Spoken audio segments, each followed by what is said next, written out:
Harvesting खत्म होने के बाद अगर आपने भी ये गलती की तो अगली साल आपके सेब के पेड़ सिर्फ पत्ते ही बनाएंगे, फूल नहीं। और आप मौसम को, जमीन को, अपनी किस्मत को कोसते रह जाओगे।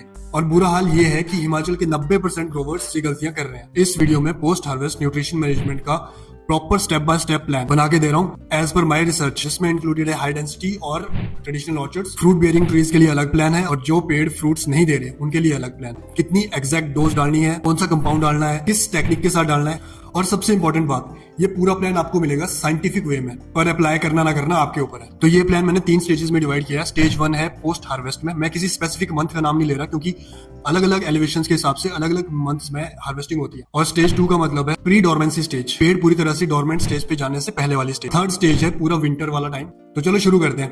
पहली चीज की इंपॉर्टेंट क्यों है, जब हार्वेस्टिंग हो जाती है ना तो सब लोग सोचते हैं कि अब ये पेड़ों का रेस्ट करने का टाइम है, बट ऐसा नहीं है। पेड़ के अंदर नेक्स्ट ईयर की क्रॉप के लिए अभी से काम शुरू हो गया है। यही स्टेज होती है स्पर डिफरेंशिएशन की, मतलब कौन सा बर्ड पत्ते देगा और कौन सा फ्रूट्स देगा। हार्वेस्टिंग होने के बाद का पहला काम है पेड़ के एनर्जी टैंक को रिफ्यूल करना, क्योंकि पेड़ की सारी एनर्जी फ्रूट बनाने में खर्च हो गई होती है। तो अगर आपने ये 3 चीजें अभी दे दी, कैल्शियम, पोटेशियम और बोरोन, तो अगले साल के लिए आपके बर्ड्स अभी से तैयार होना शुरू हो जाएंगे, नहीं तो सिर्फ पत्ते। Stage 1 post harvest stage. पहले मैं खाद की बात कर लेता हूँ। फ्रूट बियरिंग ट्रीज के लिए हम लोग टेक्निक यूज करने वाले हैं, मल्टीपल न्यूट्रिएंट्स को मिक्स करके डालेंगे। कैल्शियम नाइट्रेट 100 से 150 gram, SOP sulphate of potash 200 gram, magnesium sulphate 100 gram, FYM जिसको फार्म यार्ड मैन्योर बोलते हैं, या फिर गोबर जो अच्छी तरह से डिकम्पोज हो चुका है, या फिर वर्मी कंपोस्ट से भी काम चल सकता है, तो 3 kg के आसपास ये। और बायो फर्टिलाइजर्स ऑप्शनल है, जैसे कि ट्राइकोडर्मा, एजोटोबैक्टर, PSB।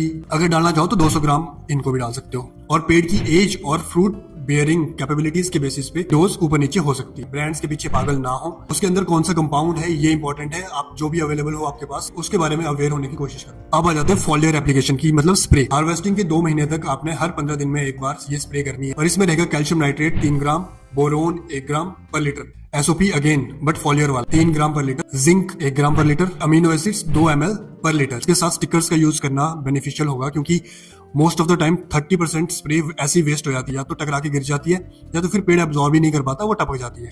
ये कॉम्बिनेशन पेड़ के अंदर अगली साल के लिए फ्लावरिंग बैंक का बेस तैयार कर रहा है। अब आ जाओ फंजीसाइड्स के ऊपर। हार्वेस्टिंग के बाद most of the people copper oxychloride मतलब ब्लाइटॉक्स वगैरह की स्प्रे कर ही देते हैं, और कुछ लोग इसमें एंटीबायोटिक भी ऐड कर देते हैं, तो बेस्ट है। ये आपको कंटिन्यूअसली महीने में एक बार करते रहना पड़ेगा जब तक आपके पत्ते पेड़ पे हैं। पेड़ों को आपने बचाना है, तो इसके लिए कॉन्टैक्ट प्लस सिस्टेमिक फंजीसाइड का कॉम्बिनेशन यूज करना है। अराउंड 2 ग्राम पर लीटर के हिसाब से इसकी डोज रहेगी। तो कॉन्टैक्ट फंजीसाइड्स में आपके आते हैं जैसे कैप्टान, मैंकोजेब, M45 के नाम से आप जानते हो, ब्लाइटॉक्स वगैरह। और सिस्टेमिक में आते हैं जितना भी आपका जोल ग्रुप है, जैसे हेक्सागोनाजोल, टेबिकोनाजोल, एजॉक्सिस्ट्रोबिन, माइक्लोब्यूटानिल। इसके ऊपर मैं एक सेपरेट वीडियो बनाऊंगा जिसमें प्रॉपर्ली फंजीसाइड्स को एक्सप्लेन कर दूंगा कि किसका क्या काम है। और जो लोग ऑर्गेनिक फार्मिंग की तरफ जा रहे हैं वो लोग बायो फंजीसाइड्स का यूज कर सकते हैं, जैसे बैसिलस सबटिलिस। ये एक बेनिफिशियल बैक्टीरिया होता है जो फंगसिस को मार देता है। अब आ जाते हैं नॉन बियरिंग ट्रीज के ऊपर, मतलब जिनमें अभी फ्रूट्स नहीं आ रहे। 1 से 3 साल के जो पौधे हैं हमारे, ये आपके बगीचे के बच्चे होते हैं बेसिकली। तो इनका काम है अभी बॉडी बनाना, इन पे हमने अभी फ्रूट नहीं लेना। तो इनके लिए ग्रेन्यूल में आप 12-32-16, 19-19-19 जो बैलेंस्ड NPK हो गया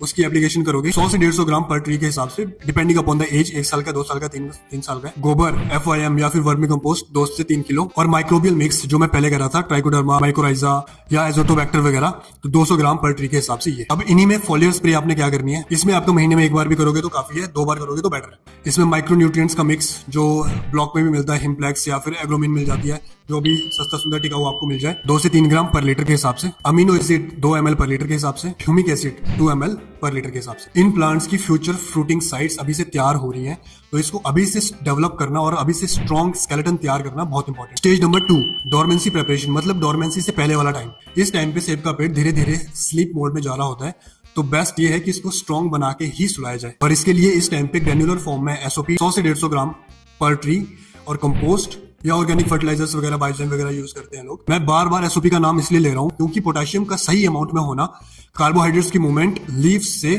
बर्ड्स की तरफ को करवाता है बहुत बेटर तरीके से। इस टाइम पे आपने नाइट्रोजन और डीएपी वगैरह को अवॉइड करना है। क्योंकि अक्टूबर नवंबर के बाद जो भी आप नाइट्रोजन दोगे वो किसी भी बीमे को, स्पर्स को वेजिटेटिव बना देगा और वो पत्ते ही डेवलप करेगा। इस टाइम पे आपने फॉलियर एप्लीकेशन क्या करनी है, बोरोन 1 ग्राम पर लीटर, पोटेशियम 3 ग्राम पर लीटर और स्टिकर भी यूज करना है। ये स्प्रे बर्ड्स को फ्रॉस्ट प्रूफ बनाती है और पाले से बचाती है बेसिकली।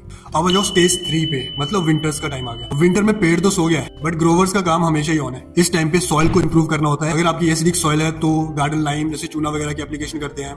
कुछ लोग प्रूनिंग स्टार्ट कर देते हैं, कुछ लोग न्यू प्लांटेशन की तैयारियों में जुट जाते हैं, कुछ लोग टीएसओ वगैरह अप्लाई करने लग जाते हैं, विंटर ऑयल्स। बट उसका भी सही टाइम प्रॉपर विंटर्स नहीं होता, थोड़ा सा डिले करके लेट उसकी भी एप्लीकेशन होनी चाहिए। उसके ऊपर भी मैं एक स्पेसिफिक वीडियो बना के लेके आऊंगा, टीएसओ और हॉर्टिकल्चर मिनरल ऑयल या फिर ऑल सीजन ऑयल जो होता है उसमें क्या डिफरेंसेस वगैरह होते हैं। विंटर से याद आया कि व्हाइट ग्रब जो गाड़ी के नाम से हिमाचल में जानी जाती है और जो स्टेम पेस्टिंग एप्पल्स में होती है, उसके ऊपर मैंने स्पेसिफिक वीडियोस बनाई है, उसके भी मैं लिंक्स डिस्क्रिप्शन में डाल दूंगा, आप देख लेना अगर आपके काम की होगी तो। और एक बहुत इंपॉर्टेंट पॉइंट है कि प्रूनिंग का भी बहुत इंपॉर्टेंट रोल होता है कि बर्ड को फ्लावरिंग बर्ड बनना है या फिर वेजिटेटिव बर्ड बनना है। कमेंट करके बताना कि आप नेक्स्ट किस टॉपिक पे वीडियो चाहते हो, तो सब्सक्राइब कर लेना और मिलते हैं नेक्स्ट वीडियो में। Thank you.